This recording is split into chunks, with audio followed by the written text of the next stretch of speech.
sehingga dibikin tertutup karena banyak materi-materi strategis rahasia negara yang harus menjadi langkah bersama. Gubernur, wakil gubernur, bupati, wakil bupati, wali kota, wakil wali kota mendapatkan arahan khusus dari Presiden Pak Prabowo, visi dan target-target pembangunan yang sangat dalam dan serius.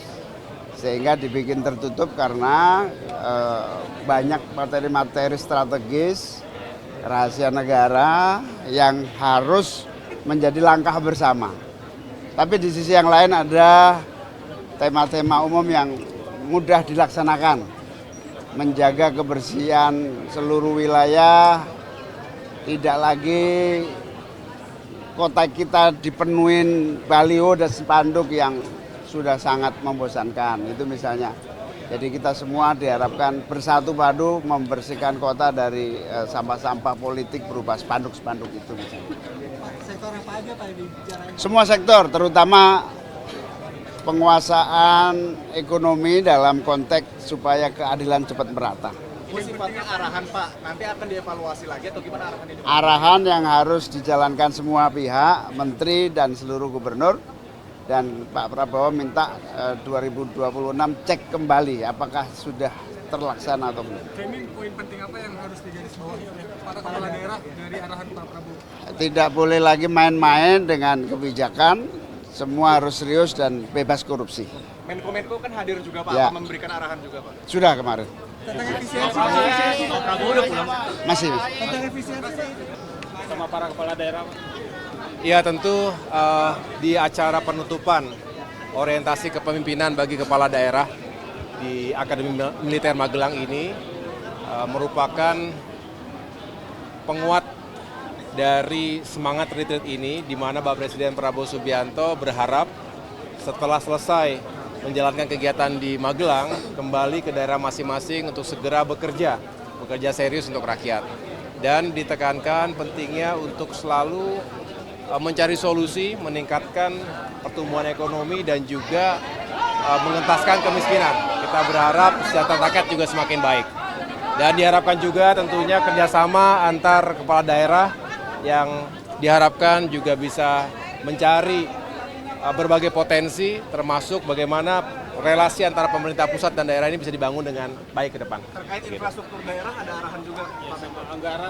Tentunya secara khusus beliau juga ingin desa-desa kita bisa semakin mandiri, dan semangatnya adalah sekali lagi kita ingin mencapai ketahanan pangan, swasembada energi, dan juga kita berharap dengan menjaga sumber daya alam kita, manajemen yang juga skillful, kita berharap memiliki kemampuan kemandirian untuk menghadirkan hilirisasi, industrialisasi yang semua itu meningkatkan economic value untuk Indonesia dan pada akhirnya juga distribusinya untuk daerah.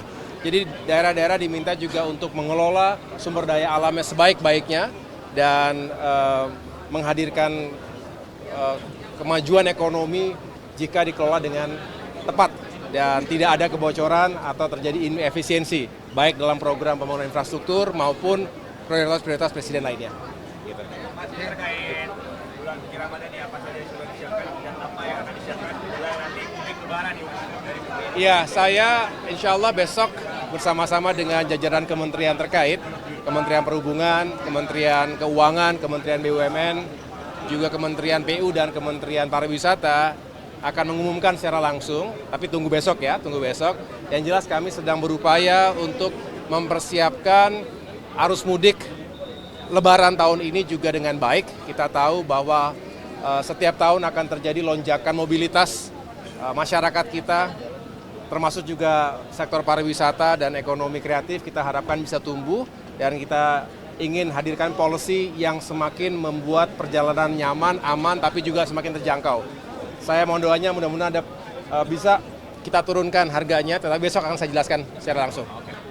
Ya, baru saja selesai penutupan retreat kepala daerah. Tadi sudah ditutup oleh Bapak Presiden, di mana dalam arahan penutupannya Bapak Presiden menyampaikan bahwa setelah kembali ke daerahnya masing-masing, seluruh kepala daerah, apakah itu gubernur, bupati, dan wali kota harus bekerja sama untuk kesejahteraan rakyat. Kemudian bonding yang terjadi selama 8 hari ini adalah bagaimana kemudian mereka bisa kemudian nantinya berkomunikasi secara informal, bertukar pengalaman, ya, dan tentu saja bagaimana menuntaskan semua permasalahan ada di daerahnya karena sudah bisa berbagi pengalaman dengan teman-teman kepala daerah dari semua wilayah dari seluruh Indonesia. Dan target-target yang kemudian ada dalam pemerintahan harus bisa dilaksanakan juga oleh seluruh kepala daerah yang ada di semua wilayah untuk bisa disinergikan.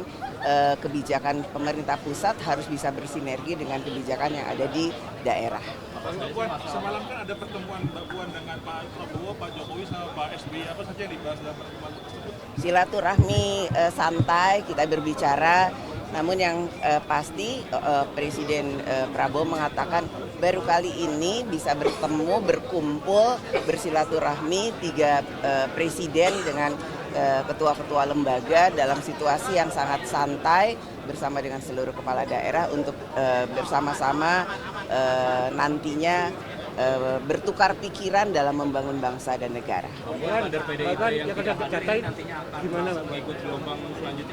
Setelah ada gelombang selanjutnya akan ikut. Mereka nggak datang, apakah ada arahan dari Bu Megawati, Mbak Puan? Apa? Mereka yang nggak datang, apakah Nggak ada ada. arahan dari? Nggak ada. Mega juga diundang untuk kemudian hadir di parade, apa alasannya? Berhalangan hadir. Ada pesan Ibu Mega kepada Pak Prabowo dalam acara ini, Mbak Puan? Semoga acaranya berjalan dengan baik dan lancar, bermanfaat bagi bangsa dan negara. Akan ada rencana pertemuan mungkin dengan Pak Prabowo dengan Pasti. Kapan, Mbak Puan? setelah Lebaran atau Secepatnya, insya Allah secepatnya. Ya. Penutupan oleh Bapak Presiden Prabowo Subianto, Pak Prabowo mengingatkan bahwa cara berpikir kepala negara dan kepala daerah itu harus sama, yang membedakannya kan cuma skalanya ya. Satu daerah, provinsi, kabupaten, kota, dan Pak Prabowo berbicara bahwa kepala daerah itu harus ngerti geopolitik, harus ngerti sejarah. Jadi meskipun memimpin Kabupaten Bantul, meskipun memimpin Kota Palu, tapi harus tahu sejarah Indonesia bagaimana sebagai negara yang kaya raya. Sulawesi Tengah tentu saja sumber daya alamnya luar biasa. Dan menurut saya apa yang disampaikan Pak Prabowo adalah membawa kepala daerah untuk berwawasan global dan berwawasan sejarah, sehingga ketika mengambil kebijakan tidak salah arah, ngerti ruang geopolitik, ngerti waktu sejarah, sehingga ketika membawa kabupatennya, provinsi atau kotanya itu ngerti ruangnya di mana, saatnya kapan, momentumnya, dan punya sumber daya alam apa saja. Karena dari luar banyak yang ingin kuasai. Nah, kita seharusnya mampu menjaga sumber daya alam kita, karena penghematan yang dilakukan oleh Pak Presiden Prabowo itu memungkinkan kita bisa mendanai pembangunan diri kita sendiri, termasuk hilirisasi. Itu pesan beliau, melanjutkan apa yang baik dari Pak Jokowi, memperbaiki, melanjutkan hilirisasi, dan anggarannya diharapkan kita bisa mandiri, bukan berarti menutup dari modal asing, bukan, tapi kita bisa mandiri begitu, dan Indonesia tetap harus satu arah gitu. Jangan ada yang mau dipecah belah ya. Bahkan beliau mengutip disampaikan oleh Goldman Sachs, sebuah lembaga keuangan, di 2050 kita bisa menjadi negara 4 besar ekonomi dunia selama kita konsisten, sinambung, kompak, satu visi, satu mindset antara kepala negara dan kepala daerahnya yang berwawasan sejarah dan berwawasan global. Ya, kira-kira gitu. disinggung nggak soal efisiensi untuk Ya tadi efisiensi itu tidak boleh mengganggu pelayanan kesehatan, nggak boleh mengganggu pelayanan pendidikan, tidak boleh mengganggu swasembada. Itu yang disampaikan beliau. Arahannya secara umum atau ada daerah spesifik yang disebut? Umum. Efisiensi itu membuat kita bisa menghemat dan bisa menginvestasi untuk bangun hilirisasi. Ya, begitu. Ya. Oh ya.